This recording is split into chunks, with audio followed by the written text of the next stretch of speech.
Good morning, everybody. It's Pastor PB&J here, playing as Chicken in the Suit to host your experience today. Hope you're excited. I know I am, because we are in our series Upward, which is based on the movie Onward, which is our theme for today. Our theme for today is Onward. Our first theme in week 1 was the theme Downward, how sometimes things are going to go down and they aren't going to feel good, and things are going to feel like everything is going wrong, but we need to keep trusting God. And then our second week's theme was Forward, how we need to keep moving forward when things do seem like they're going wrong. Today we're talking about Onward, how sometimes we're doing our own thing and we're pressing onward toward what we think we should be doing, and we realize that the people around us need our help, and they need your help to stop from what you're doing, press pause on your own journey, and help them to move onward with you. And that's our theme for today. You're always going to have time to help others. Stick with us. We're going to play a little game.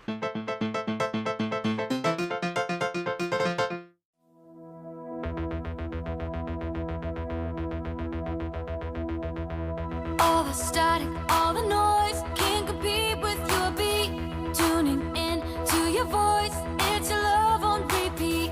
Shout it out, tell the world I have found a meaning. Can't be quiet anymore, you're the song I'm singing. Can you hear it? Through a million voices, you're the sound all around. Love is big, your love is loud. Like beat of your heart goes on and on. You play my song, you turn it up, can't get enough of your love. Can't get enough of your love. Can't get enough of your love. Can't get enough of your love. You make my heart go boom, boom, boom. Boom, boom, boom. You make my heart go boom, boom, boom. Boom, boom, boom. All the static, all the noise can't compete with your beat. Tuning in to your voice, it's your love on repeat. Shout it out, tell the world I have found a meaning. Can't be quiet anymore, you're the song I'm singing. Can you hear it? Through a million voices, you're the sound all around. Love is big, your love is not like beat of your heart goes on and on. You play my song, you turn it up, can't get enough of your love. Can't get enough of your love. Can't get enough of your love. Can't get enough of your love. You make my heart go boom, boom, boom. Boom, boom, boom. You make my heart go boom, boom, boom. Boom, boom, boom. Jesus, my heart is yours, now and forevermore. Let it only be for you. Jesus, my heart is yours, now and forevermore. Let it only be for you. Jesus, my heart is yours, now and forevermore. Let it only be for you. Jesus, my heart is yours, now and forevermore. Let it only be for you. Beat of your heart goes on and on. You play my song,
guys, it's Sunday morning, and we're back at the Bible Hut, so you know what time it is. It's time to go play some games. Let's take Mr. Chicken in a Suit inside and see what we got going on. Okay, we got some words here. They're not the same. So last time, our game was like a sword drill, where you find the Bible verse. This time, our game is a review question.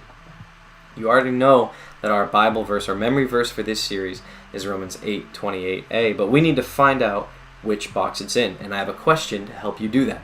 So when I turn around, you're going to have about a minute to answer the question that is behind Mr. Chicken in a Suit there on the wall. You have to answer the question with one of the words that are on those signs. So we've got, what do we got? We got Pottinger, we got Potty Boy, we got Potiphar, we got Potate, we got Potato, we got Potifete, Potifet? I don't know. And we got Pasta Eater. One of those is the correct answer to our review question. And you're going to have a minute to pick out which one it is. You guys ready? 3, 2, 1. Which word is the answer to this question? Who did Joseph work for? Did Joseph work for Pottinger? Did Joseph work for Potty Boy? Did he work for Potiphar? Did he work for Potate? Did he work for Potato? Did he work for Potifet? Or did he work for the Pasta Eater? Which one? Is it box number 1, the red box, number 2, the orange box, number 3, the yellow box, number 4, the green box, number 5, the blue box, number 6, the purple box, number 7, the pink box? Which one is it? Maybe you gotta go look back at our story in Genesis chapter 40 and 41. You got 10 seconds. 9, 8, 7, 6, 5, 4, 3, 2, 1. And if you were paying attention last week, you will know that Joseph worked for a man named Potiphar. And there it is. There is our scripture book. Let's see what it says. Romans 8:28a. We know that in all things God works for the good of those who love him. That's our memory verse, so let's say it together. Do it nice and slow for you. Ready?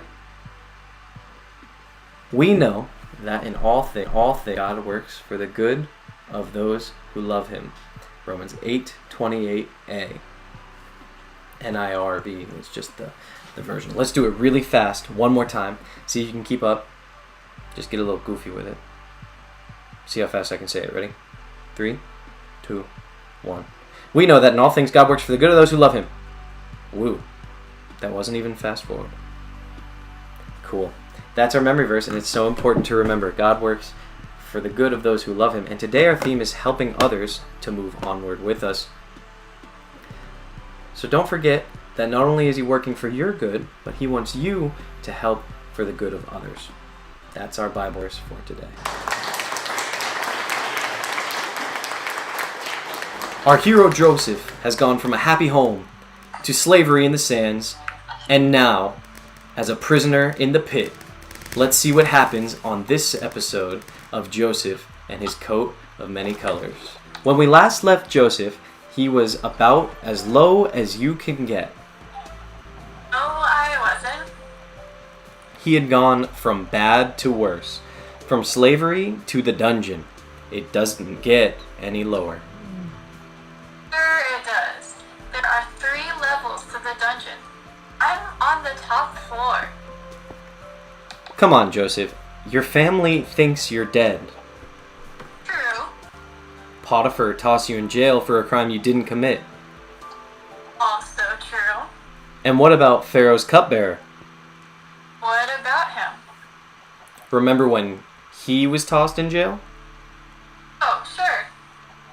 Remember when you interpreted the strange dream he had? Ah, yes. That was a wild one.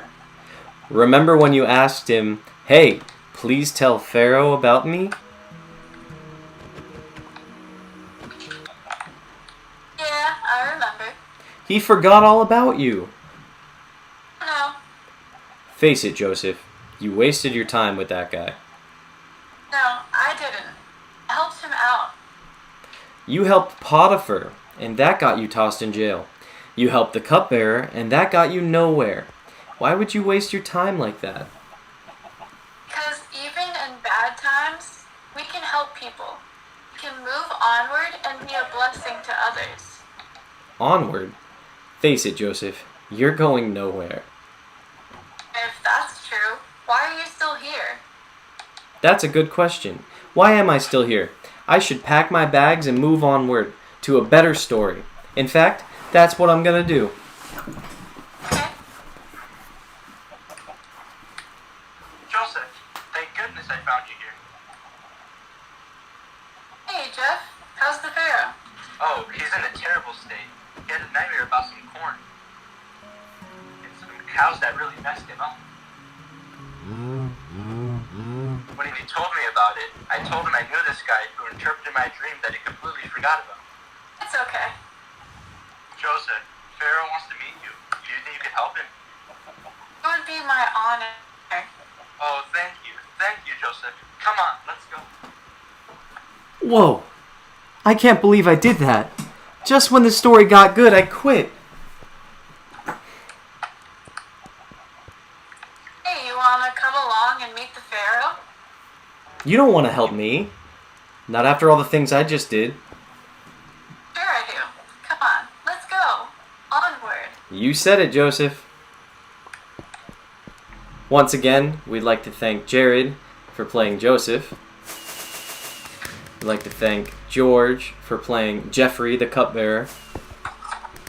We'd like to thank Sarah for voicing Joseph and playing the Pharaoh.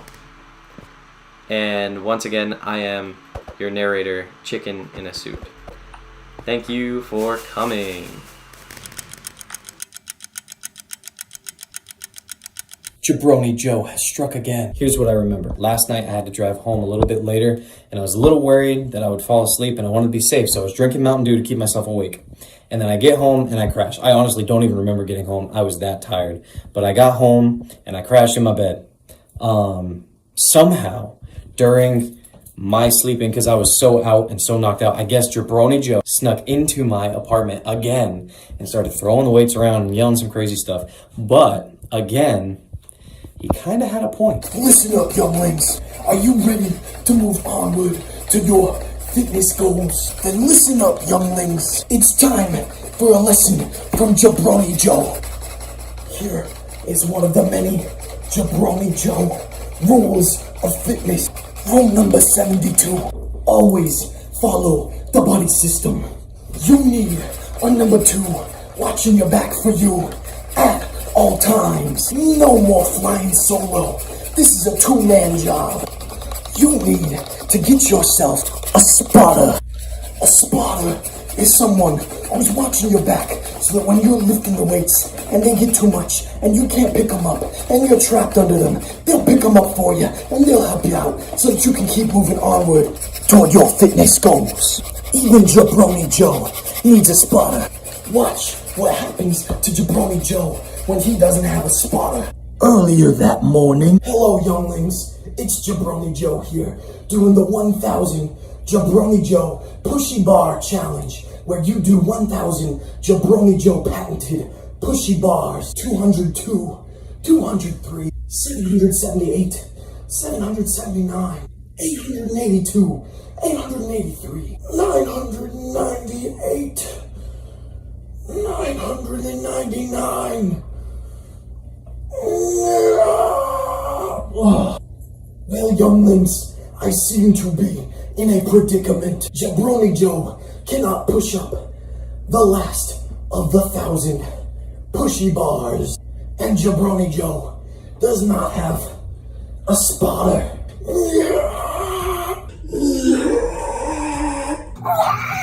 Jabroni Joe is stuck. Hey, you dog, can you help spot Jabroni Joe out of this predicament? Come help Jabroni Joe, dog. Yes. Lucy the super dog has freed Jabroni Joe of the weights. Maybe if Jabroni Joe had a spotter, he would have been able, with a little bit of help, to get 1,000 pushy bars. But not today. That's why you need to look out for any workout buddies who need some help. While you're on your journey, take a pause and help them on their fitness journey. That's Jabroni Joe, out. If you didn't understand what he was saying, because he's kind of crazy, what he was saying is that sometimes when you're in the gym and you want to lift a little bit more than you're used to, but you're worried that you might not be able to do it and it could fall down on you and hurt you, then you ask somebody to be a spotter for you. And they'll spot you and they'll make sure if you can't quite lift it, they'll grab it and they'll lift it up with you so that you can put it down and be safe. But sometimes people go a little bit past what they should be doing and they don't ask for help from a spotter, or sometimes they're just super tired and they didn't eat right that day and they didn't sleep well and they're not as strong as they thought they were, and they get stuck in a really dangerous situation where they don't have a spotter and somebody needs to jump in and help them so they don't get crushed by the weight that they're picking up. And if you're a good person, even though you're moving forward to whatever goal and plan that you have, you can pause in your journey for just 1 second to stop and help make sure that they can move onward with you. Just like sometimes people need a spotter in the gym, sometimes people need a spotter in life, where sometimes they just can't pick up, they just can't lift up off of them the load that's crushing them. And we as Christians need to pause in our journey and stop to help them move onward so that they can move onward with us toward what Jesus has for us.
Let's get into our lesson for today. Again, we're focusing on the theme onward today. Our first theme was downward, how when our problems are surrounding us, it feels like we're going downward. Our second theme was forward, how sometimes we need to push forward even when things feel bad. Today's theme is onward, how sometimes you need to encourage others to move onward, and you need to keep moving onward and bringing others with you when they're feeling down. One of the common themes you see in epic stories like the movie Onward is about helping people along the way, the people that you encounter along your adventure. While fulfilling the awesome quest you're going on and seeking to solve your own problems, or our heroes are solving their own problems, the hero will come across someone who has a problem of their own. And even though the timing is bad, the hero will stop and lend a hand to that person. It's not something they have to do, and often it's not something they really want to do. But in the end, the act of kindness comes back to benefit them. The person that they helped may come riding in at the end of the story to lend assistance to the hero. Moments like these are a reminder that even in our hard times, we can be a blessing to others.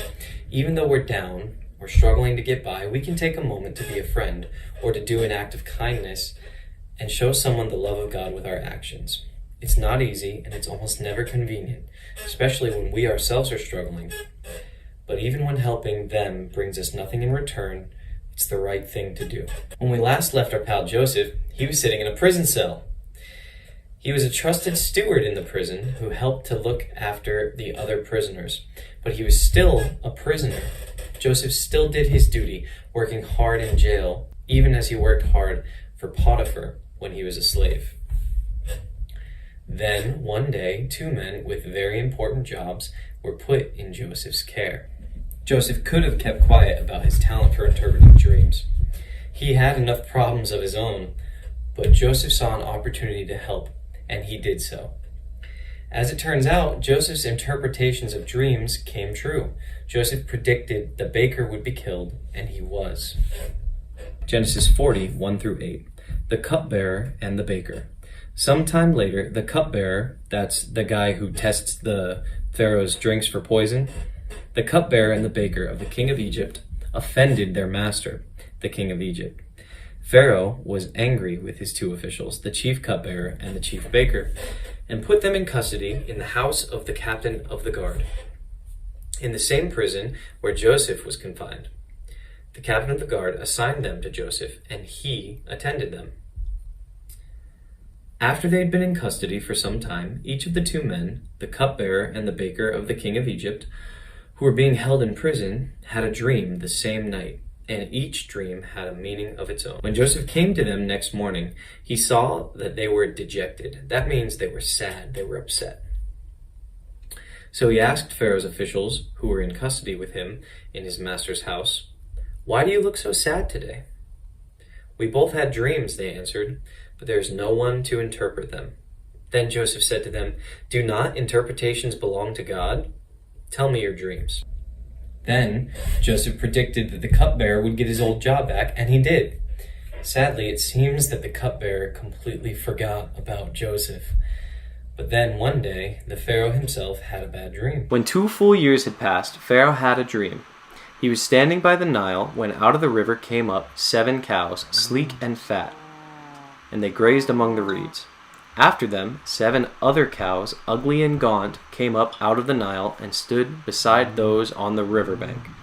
And the cows that were ugly and gaunt ate up the 7 sleek fat cows.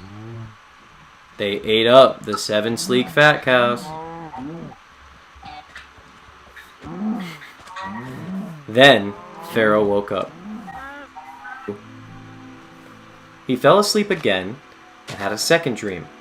7 heads of grain, healthy and good, were growing on a single stalk. After them, 7 other heads of grain sprouted, thin and scorched by the east wind. The thin heads of grain swallowed up the 7 healthy, full heads.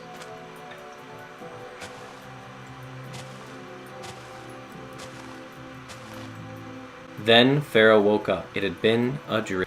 In the morning, his mind was troubled, so he sent for all the magicians and the wise men of Egypt.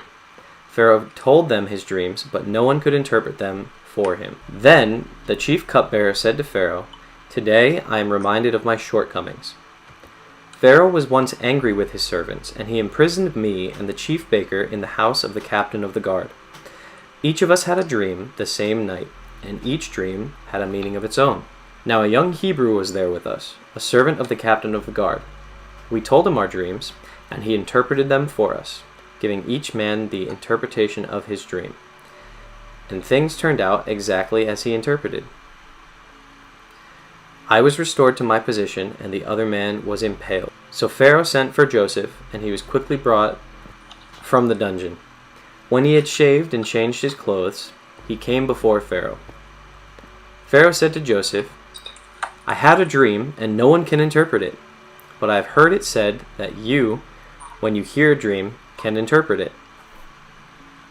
I cannot, Joseph replied to the Pharaoh, but God will give Pharaoh the answer he desires.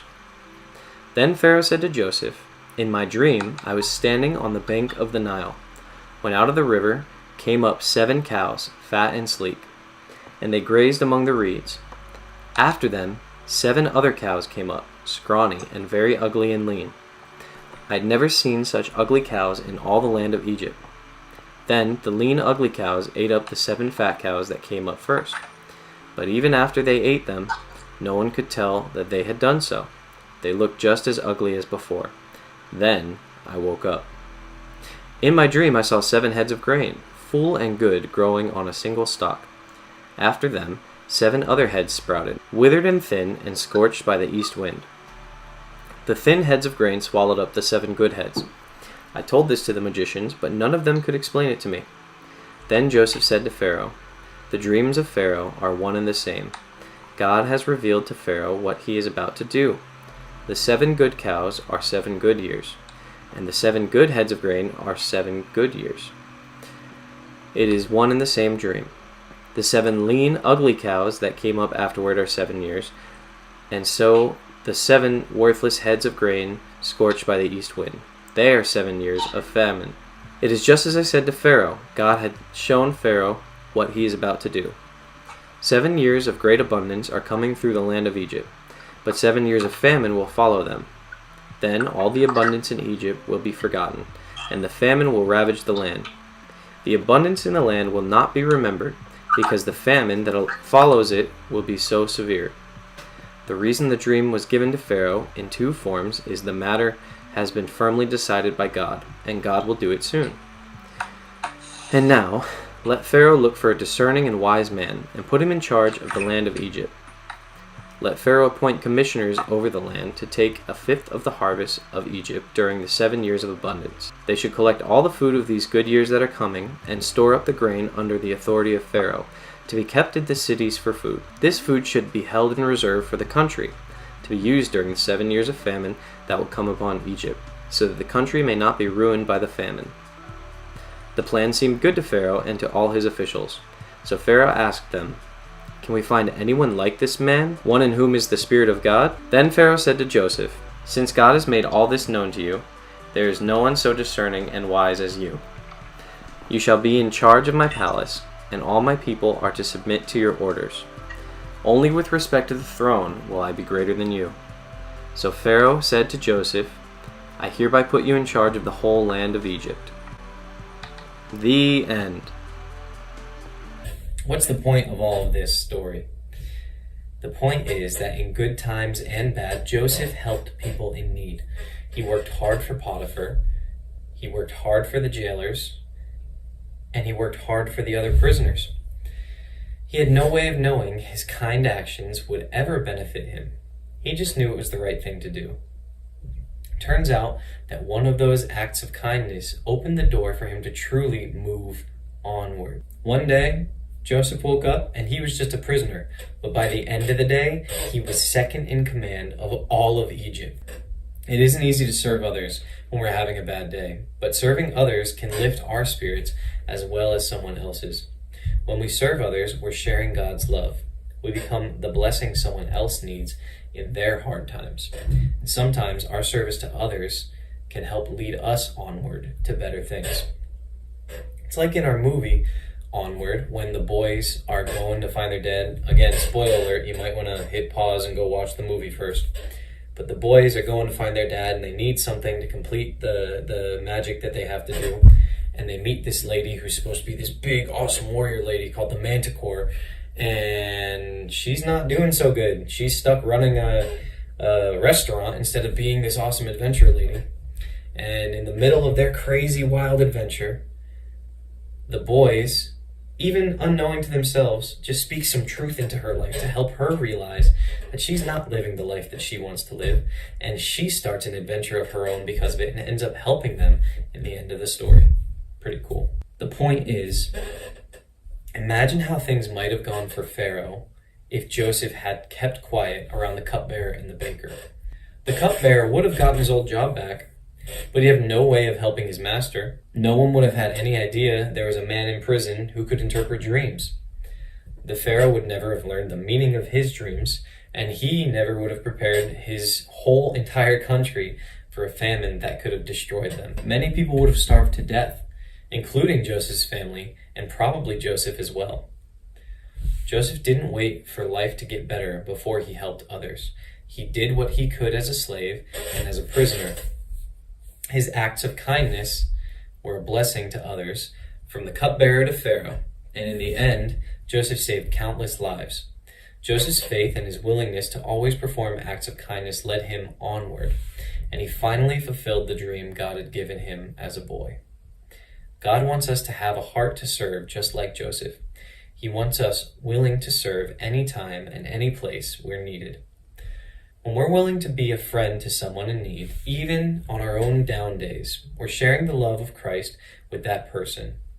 Our sacrifices are an outward sign of the love and sacrifice of Jesus.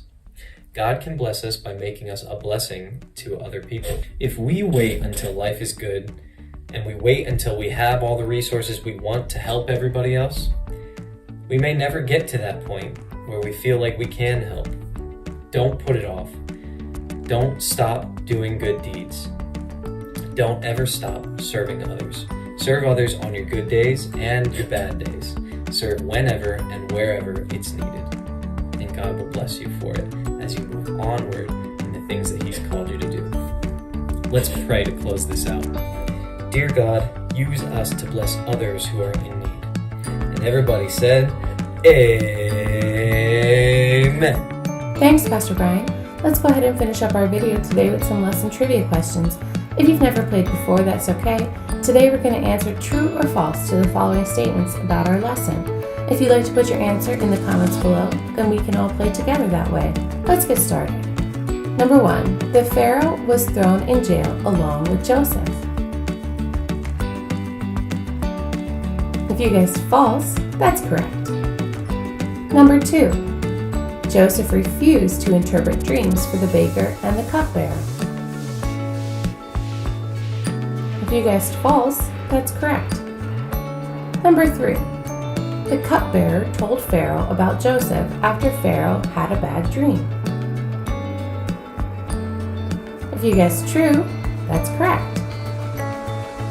Number 4. Because Joseph helped the cupbearer, he was able to help Pharaoh and finally move himself onward. If you guessed true, that's correct.